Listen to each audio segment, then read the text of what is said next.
தமிழ் திரு சமரா music channel வழங்கும் வாழ்வில் மாற்றம் ஐயன் திருவள்ளுவர் அருளிய திருக்குறள் தினம். பாருங்க பகிர்ந்து பொருட்பா அங்கவி 69 தூது.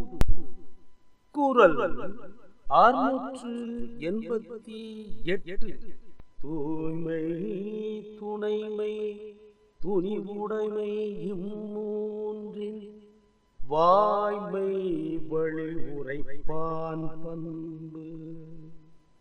பொருள்: நடத்தையிலே தூய்மையும் தக்க துணைவரை உடைமையும் மனத்திலே துணிவு உடைமையும் ஆகிய இம்மூன்றினையும் வாய்த்திருப்பவனாக விளங்குதலே தூதனின் பண்பு ஆகும்.